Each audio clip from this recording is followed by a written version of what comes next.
What's up, guys? I'm Ian, back again with Gordy, and we're here for another episode of Factual Matter. Yay! It only took like 2 months, so perfect. Come on now. No, I'm joking. No, it's nice to finally, it's just a matter of getting our times down and free time, so. Getting the stars to align, brother. Yeah, it's kind of hard sometimes. So today we're actually going to do a cool topic. I'm excited to do it. We're going to talk about some strength training myths or facts. I guess we'll just make a statement and then we'll see if we agree on whether or not it's a fact or a myth, and kind of dive a little bit deeper into why that is. So let's just jump right into it. Is that cool? Yeah, let's do it. All right. So first one is, I'm sure everyone has heard this. Coming up as a trainer, I was taught a certain way and basically had to switch my whole entire squatting technique. And same goes with my clients. So squatting, your knees should never come over your toes. I'm sure that's one that everyone's heard a lot. Yeah, I can't believe how relative this has become when it's so unfactual of matter. It's stupid. There's certain principles, and I guess if you take the complexity of it and just understand that at certain points your knees should not be over your toes. Yeah. So in the beginning of a squat, when you start the motion with your hips, that's where it makes sense. So if you started with your knees and not your hips, and your knees go over your toes first, that's a problem. That's a big problem. But most things, people are just like, it's this way and that's the only way, when we know pretty much everything has caveats to it. Yeah, exactly. And I guess it's easy just to say, certain rules to get people to follow, because no one wants to just explain the 10 different parts of it. But in fact, you definitely, if you're doing a full range, full depth squat, your knees for most people have to go over your toes. They should. Yes. So the big thing about that is you have to engage your hamstrings. And as you decline, especially depending on how long your femur length is, if your ankles don't work, right, then that's really the problem with most people. So as long as your hamstrings are actually working and they're supporting the movement, and then the knees go forward over your toes, that's probably a good thing, as long as it's all about timing. Yeah. So without being able to draw it up or something, it's difficult to explain. But if you're doing a full depth squat with your chest up, you should absolutely have your knees well over your toes, which your ankles are meant to do. So dorsiflexion. So that one is a myth. That is a myth. You should have your knees over your toes as long as you have good range of motion. Mm-hmm. So like you mentioned, a big thing for that is, I guess I would relate it, or a good point of reference would be if any of you out there have like a kid, like baby, and they're learning how to walk, like standing up from the like crawl to like a stand, how they're squatting, they have like perfect squat form and perfect deadlift form. It's perfect. So amazing. It is amazing. It's just natural progression. As you get older, your body like tries to find ways to make it easier. And along the way, your hamstrings are super tight. Probably your hip flexors are tight from sitting all day. Like Gordy said, your ankles don't flex properly.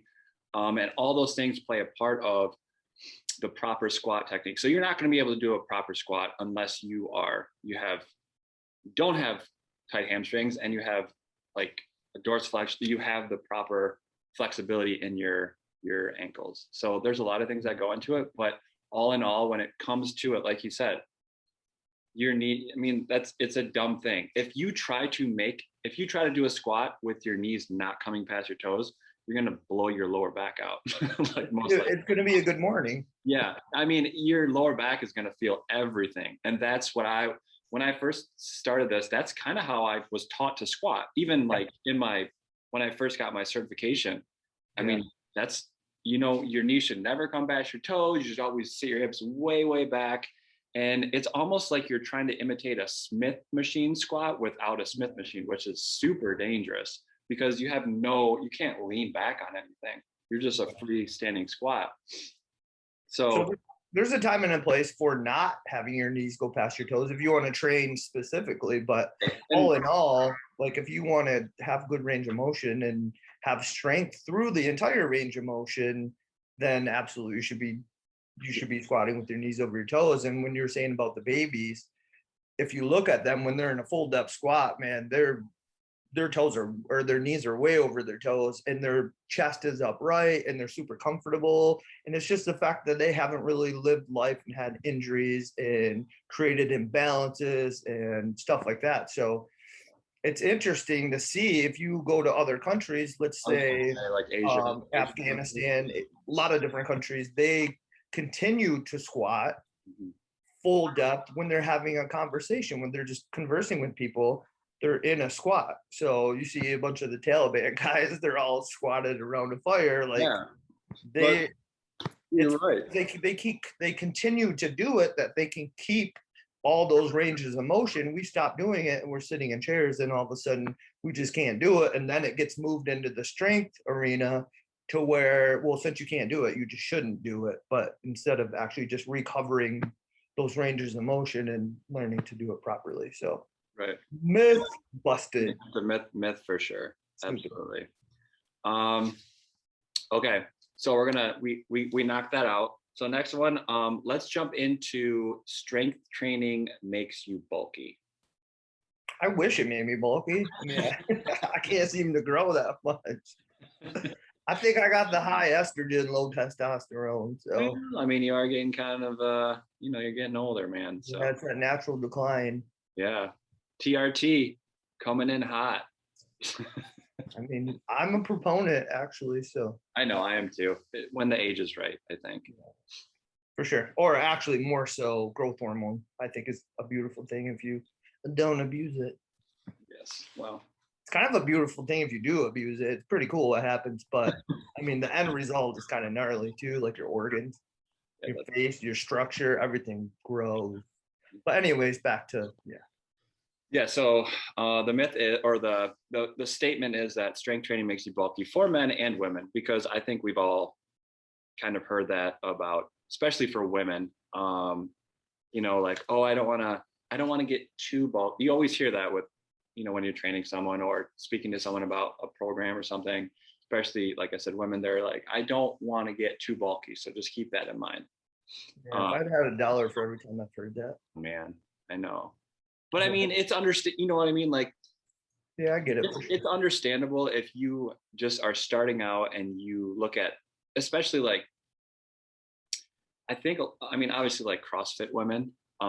Exactly. They've amplified that big time. They have, but it's like you have to take into account, and this goes into anything.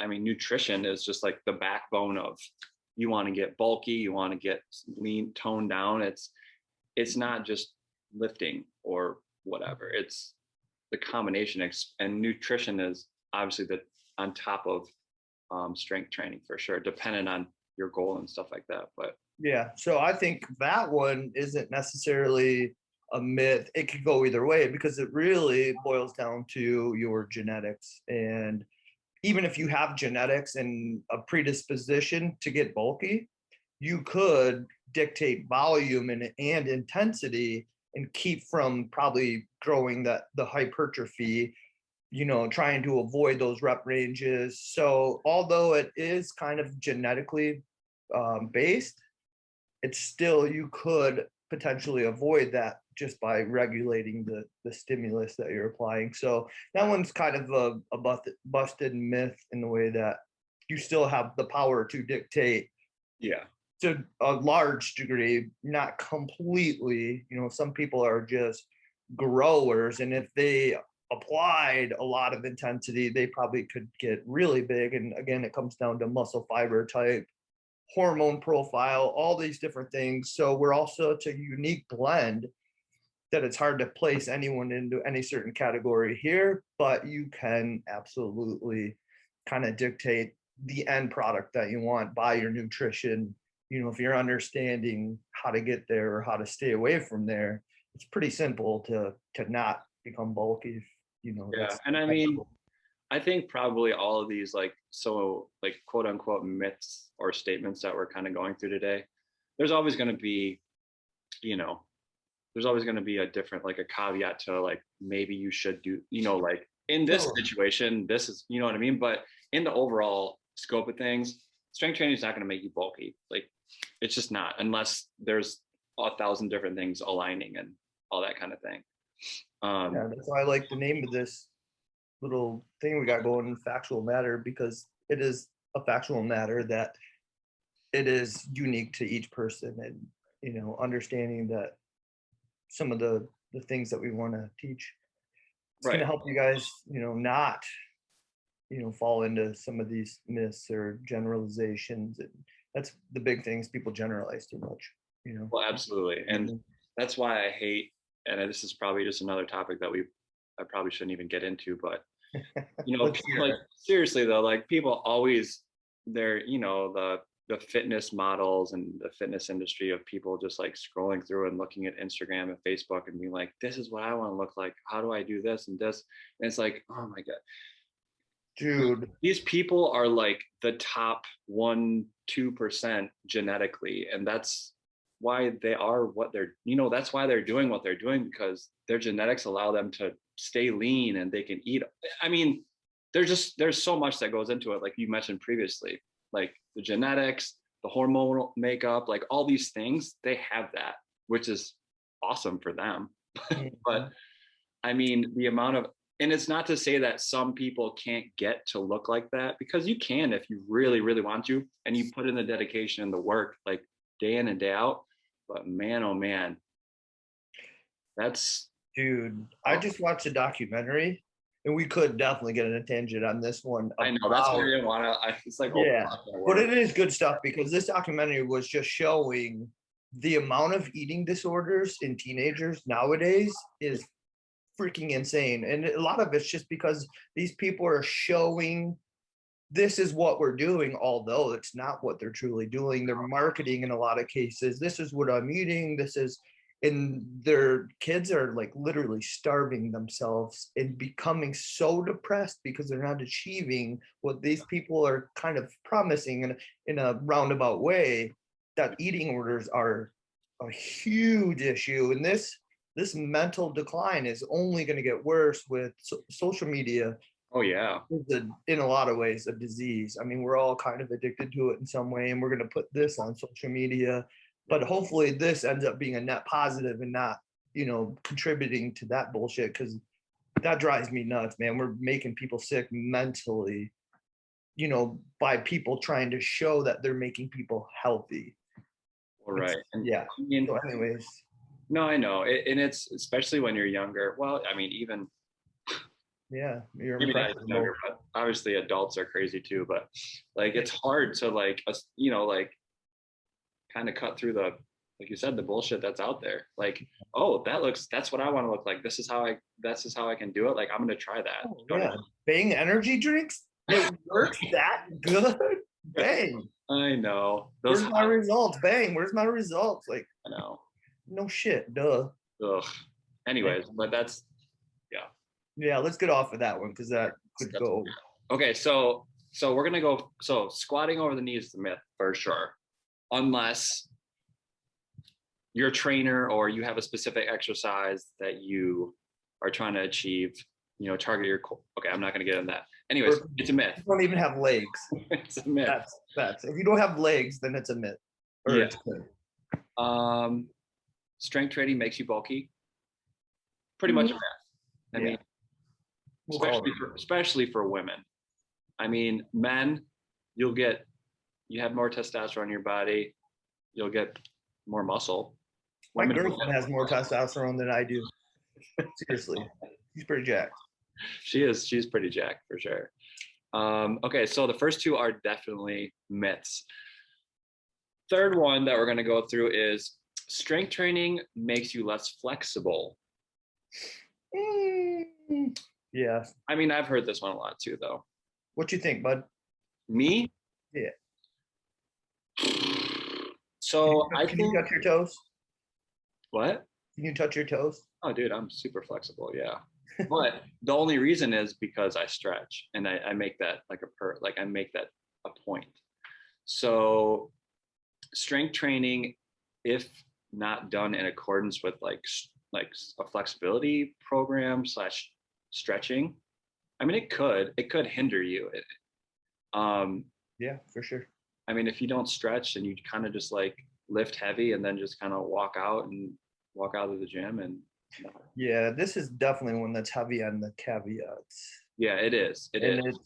it's to me, I liken it to people that have an office job. If you do anything that's repetitive and we're a product of our environment, if you're doing things for long periods of time, it's consistent, you're going to take on those postures and stuff like that. So if you're lifting with a shortened range of motion repetitively day after day after day, you're likely going to have shortened muscle groups, and then also strength only in a portion of those movements.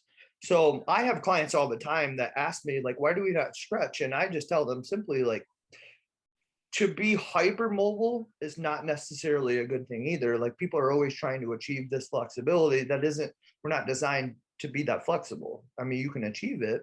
Our bodies will kind of do anything if you really put the time and effort in, but we have a certain range of motion that we should be able to achieve. Some people have different shaped or not musculature, but skeletal system that allows them more freedom, more movement.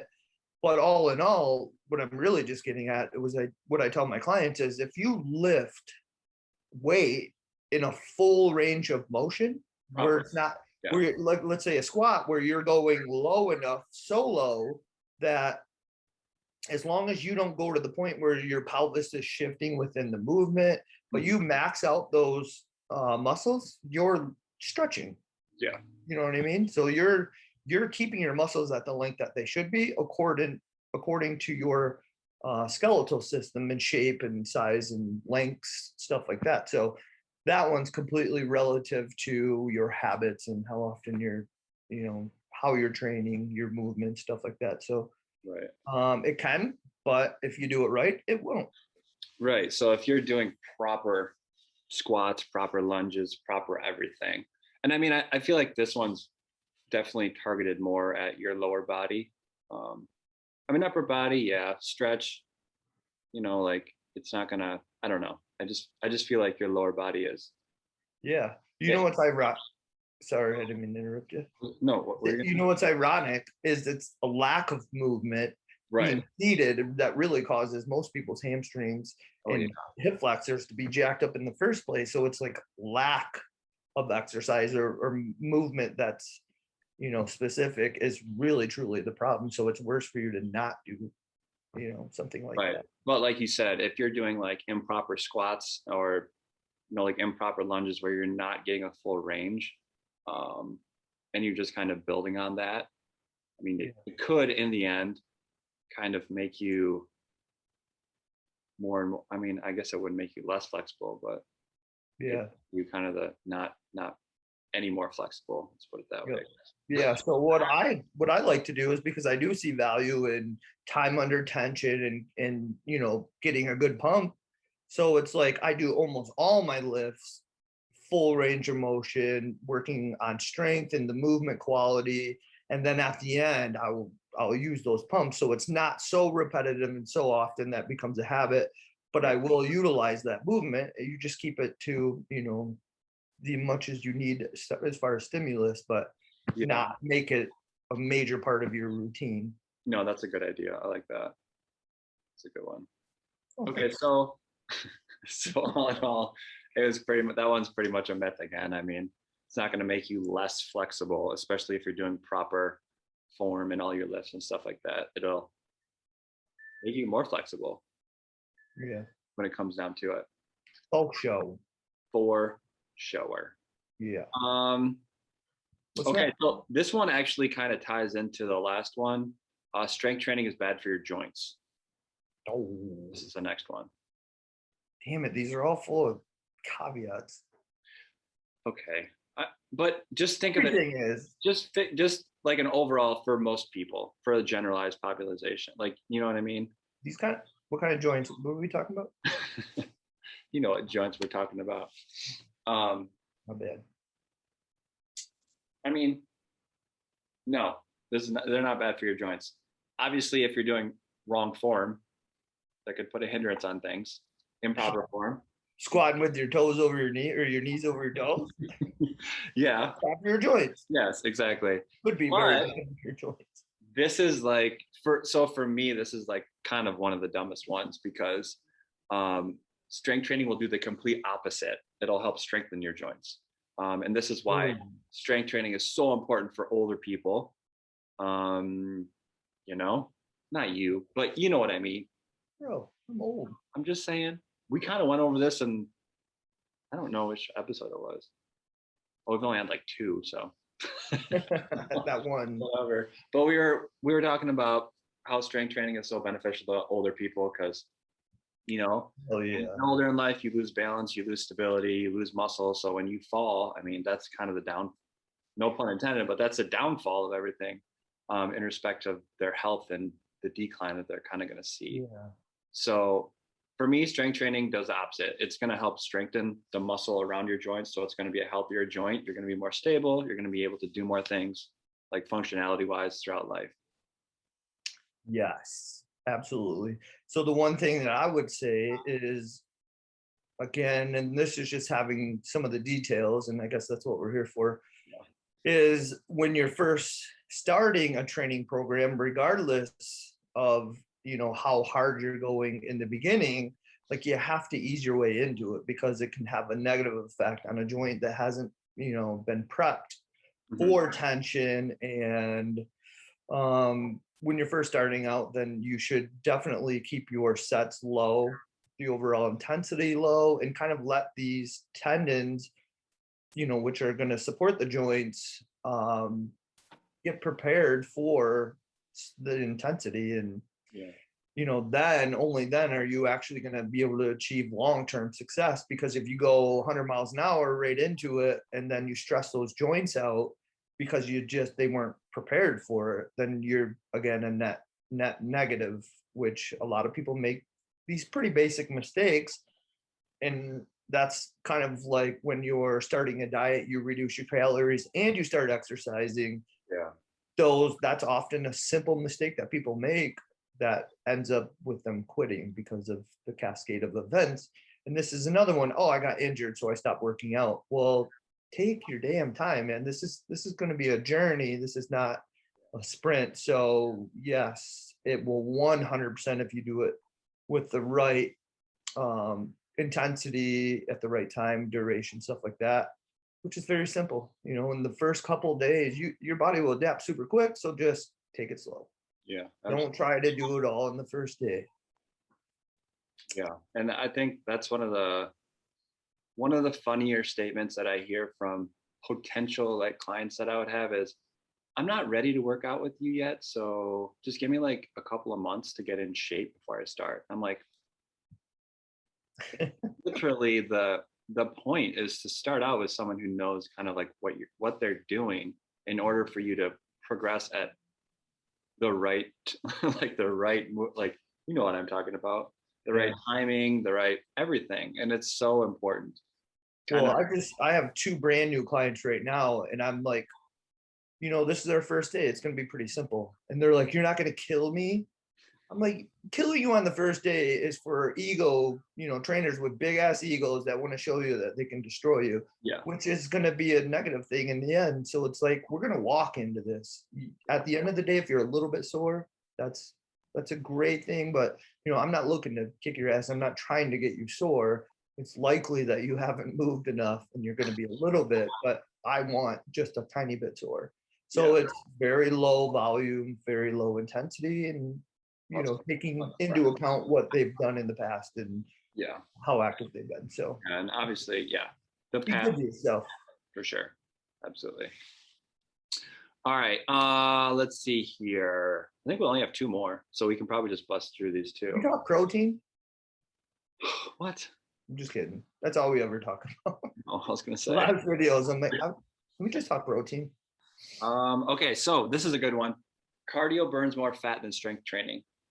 That's actually true, but depends on how you look at it. Okay, well, short term versus long term. Let's do that. Okay, go ahead. What's your thoughts? What do you mean? What do you think? So short term, yes, cardio does burn more calories than strength. Calories or fat? I don't. Excuse me, did I say fat? What Yeah, did I say? what did you say? Fat. Okay. Fat. So was it supposed to be calories? No, it's fat. Fat's better. Calorie, okay. For me, but it still kind of holds true. And it's obviously dependent on your nutrition, what you're eating. Um, This is true. but short term, I would say probably, yeah. For me, like short term, as in like day, maybe week. But anything past that, if you're consistent, strength training going to overtake the cardio, just because of the fact that when you add more muscle to your body, you burn more calories through just simply being alive, through having more muscle. So each pound of muscle burns 50 calories, everyone out there. Okay. So every pound that you add, you're burning 50 calories more per day. So if you add 10 pounds of muscle in a year, which is a lot, you would burn 500 more calories per day by doing absolutely nothing, just living. Yeah. Yeah. So for me, in the long term, and if you keep that up and you keep adding, I mean, it's going to overtake it. See, I would agree if it stayed calories. I'm sorry, I keep saying calories. Sorry. No, I would agree if with overall what you're saying, if you're saying calories, you're going to burn more calories, and you kind of like are going back to that. So I think that's what you're. I keep going back. Really, yeah. But so fat, I think you're going to burn way more fat, specifically as a fuel type, depending on the intensity of the cardio. But I know exactly what you're saying, and it's definitely going to burn more calories with more muscle, and it's the thermogenic effect is kind of almost directly related to the amount of muscle and the ability to store glycogen. And so yeah, I think you're going to burn more fat. That one's kind of tough, but as a fuel source, you're going to burn more with low intensity cardio or so that like kind of steady state versus like obviously marathons. That's calorie wise. There's there's a bit more calories for sure. Yeah, there's a big difference there for sure. Yeah.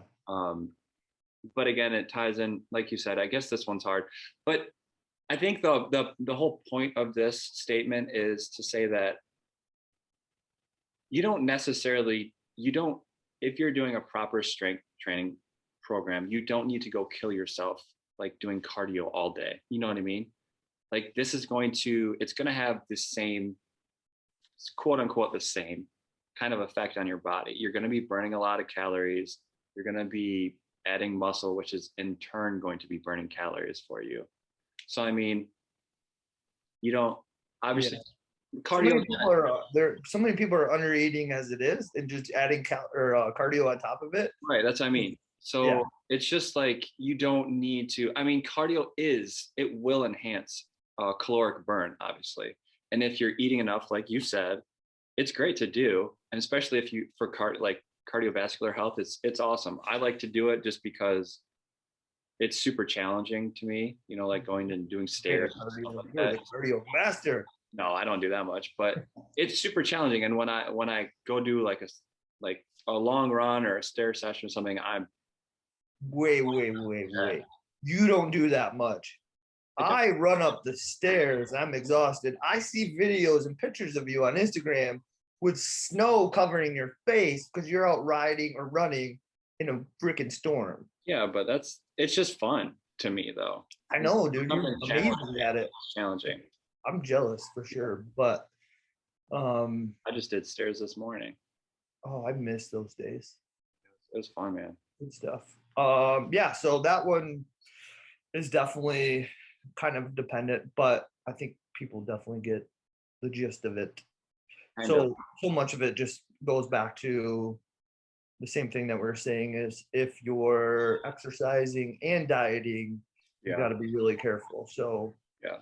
in the end, I definitely say more of the resistance training, you're going to have more benefit. You're going to have a longer life. And I think so much of that is more about glucose utilization and staying insulin sensitive because of the muscle and what it's doing for you. But the cardiovascular, I think, is really important for, and this is what I tell my clients is like cardiovascular, we're going to do that exercise for your heart and we're going to do that for your respiratory system. Mm-hmm. Beyond that, we're not using it so much as a tool for, unless you're doing a bodybuilding show, stuff like that. You can create the same intensities with lifting with more intensity. So Right. more of a interval training, stuff like that. So you can get all the same benefits without drowning yourself and probably causing a negative because you're under eating. So anyways, yeah. So that was kind of a Same as all the other. yeah, I guess. I don't know. I know it's just funny that we're trying to bust myths, but they have some truths. And that's kind of, to me, the end point of this whole thing was like, just depends on who you are and what your situation is. Yeah. And all in all, a lot of them are dumb, but Yeah, I think a lot of this, why it's just good to do it, is because, like we were kind of talking about before, when you look on social media, especially, you see just like a plastered diet or a program, like do this, you know what I mean? Just a general thing on there. And it's like, no, everyone shouldn't be doing that. Like you have to take into account so many others, like the person, everything. Like you can't just do this and expect to do, you know what I mean? It's just, yeah, it doesn't so work. That's why trainers are so important if you get a good one. right. And so in the scope of things, yes, all these statements, there's going to be like certain situations where it probably won't hold true, or it might be not a myth, it might be a fact. But in the overall generalized kind of scope, most of the time it's going to be a myth for most people. Yeah. Um, Agreed. what? Agreed. Okay, so we got one more, last one. Use lightweight and high reps to tone when you're strength training, and heavier weight, less reps to get bulky or bigger. Yeah, that one's kind of tough because again, it's so individualized with who the people are. It would be great to give a definitive answer because that's the way people want it to be, but it's just not the way it works. But I think all in all, there's some truth depending on the amount of muscle fibers of each type that you have. But more, I think this is definitely going to be dictated by the nutrition side of it and getting lean. Lean equals tone in my eyes. If you're under eating, you're under consuming, you're affecting your RMR and your thyroid, stuff like that, then you're losing muscle mass and you might get skinny, but you're not going to be lean with, that muscle mass and look tone. So to me, just when I see someone and I'm like, wow, you look amazing, it's usually because they've understood the nutrition and gotten lean and still kept their muscle. Yeah. That's just my preference. Some people like really, really skinny people. Skinny is not what I prefer as far as, attraction. But yeah, that one's definitely going to be more dictated by nutrition. Yeah, I agree. But your type of intensity as well could help dictate. Higher reps, shorter rest period could help you, create a certain body type. So it could, but I mean, in my eyes, I feel like, so for me, when I would just do my trial runs of super strict diets and like meal plans, I would always try to lift really heavy, because when you are in a deficit, you're obviously going to be losing weight, you lose strength. So for me, I want to try to keep as much strength as possible when I'm doing that. So I would always do basically the opposite. When I'm on a deficit, I would lift like really heavy as much as I can, and a lot lower lower reps. No, there's some good thought behind that. Just because of the fact that you're not taking as many calories, you're going to feel a lot weaker. And you're, regardless of of what happens, you're going to lose a little bit of strength. You're going to lose a little bit of muscle. Yeah, for sure. Especially the leaner you are, right, the more, exactly. because you don't have all that stored energy. So you're going to lose it much faster, Yeah. strength wise. But I like what you're thinking or doing, because the fact that exercise is anabolic and triggers growth hormone, which is going to be muscle protective. So yeah, no, I think that's a great strategy. And maybe more strength training, as far as trying to keep your strength, might actually be much more beneficial than just drowning yourself, beating the shit out of yourself.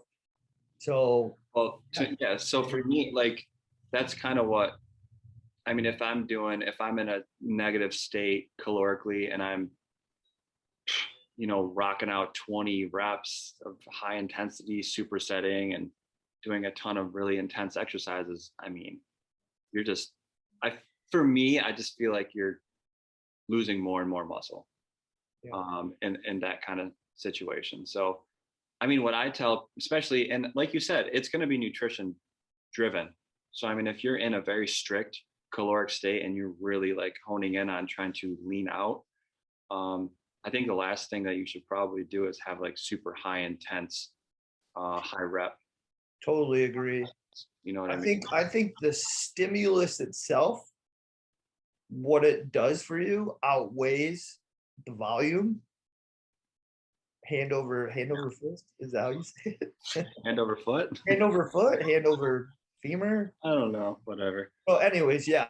I think the intensity, because what people end up doing is they're trying to go, go, go, go, go, go. Yeah. They don't ever provide the stimulus that's going to make you anabolic or keep you anabolic. Right. So you are just doing more volume and you don't have the energy resources. So you would be much better off having the really good stimulus, although you may bring down some of the overall sets. Yeah, you have to. Because I of mean, the amino acid potential, stuff like that. But anyways, yeah, I think I agree with that. yeah. So how you get there matters, and strength training and what we just said is kind of a better way, in my opinion. Who am I? But No. yeah, so I think that one is also mostly kind of busted, but certain caveats. But Yeah. but There and there, there and there. So that's it though. Those are all the ones we wanted to kind of get through. And I think, I mean, for me, the takeaway is, if you want to start something or have questions, like, look for a decent trainer. And this feels now like a marketing video. I'm not trying to be marketing. Are you marketing? Marketing? No, I'm really not. But I think, I mean, just like having a reliable source to kind of, ask questions. And yeah, that's to me, the whole thing is to get people to ask questions, because we're both more than willing to, not only just put this information out, but answer the question. So no, it isn't marketing. Yes, if you ask questions, whatever the medium is that this is on, we're here to help, and as much as we can. So yeah, for sure. So if anyone has any questions or comments, definitely like leave them in that little spot down there. But if you do need a trainer, I'm just saying. And you live in Traverse City. Yeah. Or around that area. Yeah. So, okay, cool, man. Well, it's good to see you. Yeah, you too. I got to run, not literally because I don't run, but well, I got some stuff to do. So have good fun. To see you. Good to see everybody. Yes. All right, cool. It was a pleasure, my friend. Always a pleasure, my dude. All right, I'll see you soon. Until next time. All right. Peace. It's hard to breathe, but that's alright. Hush.